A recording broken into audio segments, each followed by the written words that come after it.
Gonzalo Fernández de Córdoba, conocido como el Gran Capitán, fue una figura crucial en la transformación de las tácticas militares españolas durante el siglo XVI. Su enfoque innovador redujo el protagonismo de la caballería a favor de una infantería más ágil y adaptable, cuyo papel se intensificó en las batallas.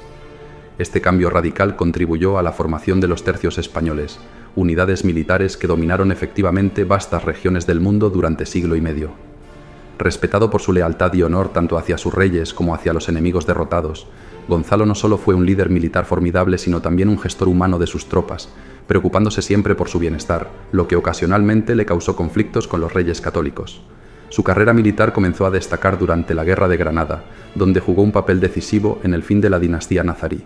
Posteriormente, en 1495, fue enviado a Nápoles para contrarrestar el avance francés, un conflicto que desembocaría en la Segunda Guerra de Nápoles, marcando otro importante capítulo en su destacada carrera. Estos eventos no solo cambiaron el curso de la historia militar española, sino que también redefinieron las estrategias de guerra en Europa durante su era. Después del fin de la Guerra de los 100 años, se reconocía al ejército francés como el más destacado de Europa, especialmente por su célebre caballería. Durante su reinado, Carlos VII de Francia inició un proceso de transición en el cual reemplazó el soporte de la nobleza con tropas regulares financiadas por el Estado, lo que reforzó su autoridad real y disminuyó su dependencia de una nobleza frecuentemente intrigante. Carlos VII también estableció la gendarmería, un término que proviene de gens d'armes o gente de armas. Los gendarmes constituían la principal fuerza de impacto del ejército francés, compuesta por caballeros fuertemente armados que respondían directamente al rey. En el campo de batalla, sus estrategias se centraban en formaciones compactas cuyo ataque no solo era visualmente impresionante, sino también psicológicamente desolador para el enemigo. En contraposición, en las batallas de Ceriñola y Garellano, la caballería española no era tan pesada como la francesa. La caballería ligera española, influenciada por tácticas musulmanas, destacaba por su velocidad y resistencia, gracias a los caballos árabes adaptados al calor. Estos jinetes utilizaban monturas árabes y estaban armados con ballestas cortas, además de protegerse con escudos ligeros de cuero y madera, diseñados para optimizar su movilidad. El principal papel de esta caballería era realizar reconocimientos y emboscadas rápidas. En combate, eran temidos por su capacidad para atacar a distancia y retirarse rápidamente, infligiendo daños severos con mínimas bajas, operando casi como una caballería espectral y omnipresente. Un cambio significativo en las tácticas militares se observó en el sur de Italia, específicamente en Apulia y Calabria, donde desembarcaron tropas españolas para imponer orden. La introducción de armas de fuego, como las espingardas y arcabuces, fue crucial para incrementar la capacidad de fuego de la infantería española. En los últimos años de la Guerra de Granada, los reyes católicos habían contratado a mercenarios suizos especializados en combate cuerpo a cuerpo, cuyas técnicas fueron adoptadas y refinadas por la infantería española. A diferencia de Francia, que empleaba mercenarios solo en ocasiones específicas, España incorporó y perfeccionó de manera permanente el modelo suizo. Las primeras armas de fuego personales eran pesadas y de recarga lenta, requiriendo un manejo excepcional para disparar efectivamente a corta distancia y mantener la calma bajo presión. En aquel entonces, las tropas españolas estaban sometidas a rigurosos entrenamientos continuos, a diferencia de Francia durante tiempos de guerra, donde se necesitaba reclutar campesinos a la fuerza. En el ejército español, cada rol estaba claramente definido y altamente especializado. Los piqueros, por ejemplo, formaban densas formaciones con sus picas para mantener a raya al enemigo y bloquear las cargas de caballería adversarias. Los rodeleros, equipados con espadas cortas y escudos compuestos de madera y metal, tenían la tarea de infiltrarse en las formaciones enemigas y causar el máximo daño posible a corta distancia. Por otro lado, arcabuceros y ballesteros operaban como una orquesta, disparando de forma compacta y coordinada, ya sea en una dirección específica o a discreción, arrasando las filas enemigas con ráfagas cerradas que causaban grandes estragos.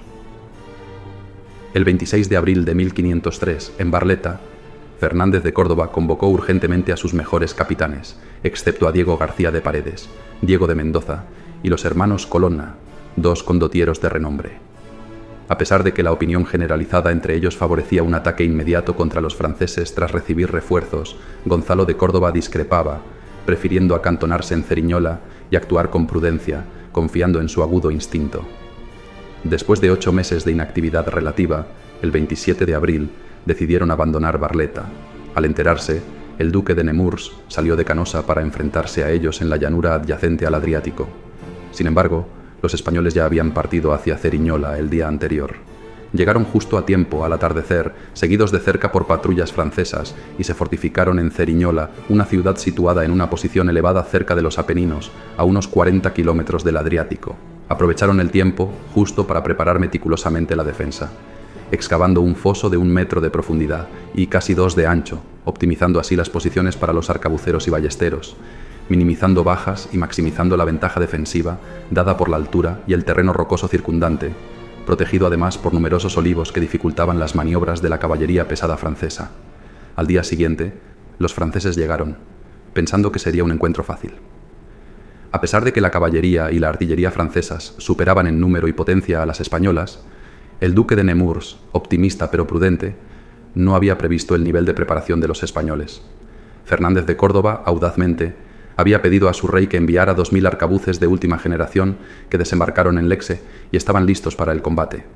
En un despliegue táctico audaz, posicionó a los arcabuceros en primera línea, reemplazando a alabarderos y piqueros, seguidos por la infantería y con la caballería esperando detrás para actuar en el momento oportuno. Dirigiendo las operaciones desde el centro y sin casco, visible para todos, Fernández de Córdoba manifestó: «Los que mandan ejército en un día como hoy no deben ocultar su rostro». Cuando la caballería francesa lanzó su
un dios por sus tropas después de este evento.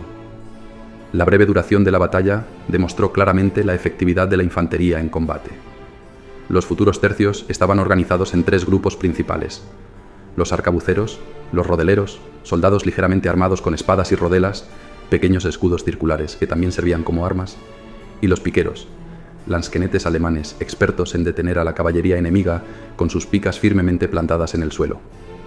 En cada acción, el gran capitán desplegaba un amplio abanico de recursos tácticos, evitando el enfrentamiento directo y empleando estrategias innovadoras y efectivas, fruto de una mente prodigiosa y eficiente en la gestión de sus limitados medios. Admirado por la ciudadanía y venerado por sus tropas, este coloso de la historia, a menudo visto como la némesis de Francia, eventualmente ocupó el puesto de virrey en Nápoles. Al final de 1503, las fuerzas españolas y francesas se enfrentaron nuevamente cerca del río Garellano, donde este legendario héroe español demostró su superioridad sobre las tropas del marqués de Saluzzo. Durante los siguientes 2 siglos, la mayor parte de Italia, excepto los estados pontificios y algunas repúblicas del norte como Florencia, Venecia y Génova, permanecieron bajo control español. Lamentablemente, Gonzalo de Córdoba tenía una notable debilidad: era un pésimo contador. Este defecto, que podría haber sido pasado por alto, fue crucial para su eventual destitución. Además, su inmensa popularidad provocó rumores infundados de que aspiraba al trono de Nápoles, lo que solo añadió suspicacias. Sin embargo, nunca tuvo tal ambición y su lealtad a los reyes de España estaba firmemente establecida. La cuestión era que simplemente no era hábil con los números. Para complicar aún más las cosas, el rey de Francia, a quien había derrotado repetidamente, Intentó reclutarlo para dirigir su ejército, al igual que el Papa, quien deseaba sus servicios cuando ya estaba en desgracia ante el rey español. Gonzalo siempre rechazó estas ofertas, manteniendo una integridad que a veces parecía desinteresada o indiferente, especialmente en lo que respectaba a reportar regularmente a sus superiores, lo que frustraba enormemente a Fernando el Católico.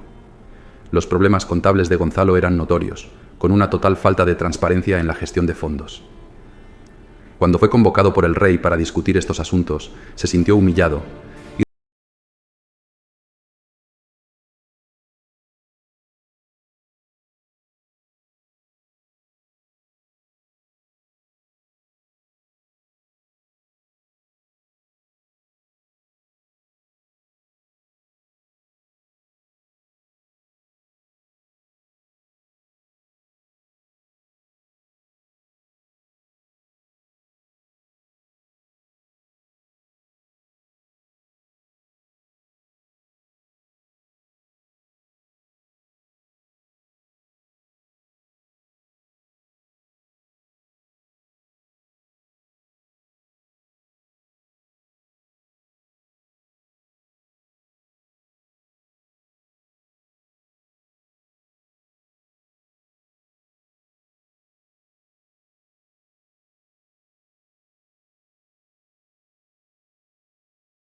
de cómo confrontar las acusaciones y críticas sin perder el orgullo ni el sentido del humor. La reforma militar implementada por Gonzalo de Córdoba marcó una era y su legado trascendió fronteras, perdurando por siglos. Su meticuloso entrenamiento de las tropas y el manejo de las armas de fuego individual exhibían una sincronización que podría compararse con la precisión suiza. Además, sus habilidades en el combate cuerpo a cuerpo, la marcha y la construcción de fortificaciones reflejaban un profundo espíritu de equipo. Esto no era simplemente una mejora, sino una auténtica revolución militar. Gonzalo de Córdoba fue un visionario en las tácticas de guerra, desde la implementación de emboscadas en situaciones desventajosas, hasta el uso de espadas cortas para penetrar las líneas enemigas en combates cercanos, lo que resultaba en devastadores daños a las infanterías rivales. Su atención al detalle y la exigencia de perfeccionismo a sus soldados eran legendarios. Su observación aguda de la evolución de la guerra le permitió modificar y perfeccionar las técnicas de combate de manera que la movilidad y la potencia de fuego de las armas individuales transformaron completamente el campo de batalla. Las compañías de arcabuceros, por ejemplo, comenzaron a tener una importancia capital, superando a otras unidades como piqueros y alabarderos. Un ejemplo destacado de su ingenio táctico se dio en el bosque de Cellito, cerca de Ceriñola, donde unos 500 ballesteros, disfrazados de caballeros, lograron un ataque sorpresa sin ser detectados, gracias a que silenciaron a sus propios animales para evitar ser descubiertos. Este ataque resultó en una devastadora emboscada que terminó con numerosas bajas enemigas. Esta capacidad para la guerra psicológica y su habilidad para inspirar miedo y respeto eran tales que incluso el rey de Francia y el Papa intentaron reclutarlo después de que se le impusiera un ostracismo político. Gonzalo de Córdoba no solo redefinió el arte de la guerra, sino que también transformó la infantería española en una poderosa fuerza de combate, moviendo el enfoque de una guerra dominada por la caballería y la superioridad numérica a una donde la infantería jugaba un rol central. Sus innovaciones y estrategias dejaron una huella indeleble en la historia militar, elevando el estatus de España en el mundo. Al final de sus días, fue nombrado gobernador de Loja, una ciudad modesta de unos 6.000 habitantes. Allí se retiró, a la espera de una posible llamada del rey para volver al servicio, llamada que lamentablemente nunca llegó. Este retiro forzado no opacó su figura. Por el contrario, solidificó su leyenda como uno de los militares más influyentes y respetados en la historia de España. En 1515, el Gran Capitán, célebre figura militar de España, sucumbió a una enfermedad conocida entonces como tercianas y cuartanas, que más tarde se identificaría como malaria. Este padecimiento, caracterizado por fiebres recurrentes que provocaban un malestar generalizado, escalofríos y sudores intensos, era en aquel entonces un enigma médico sin cura conocida.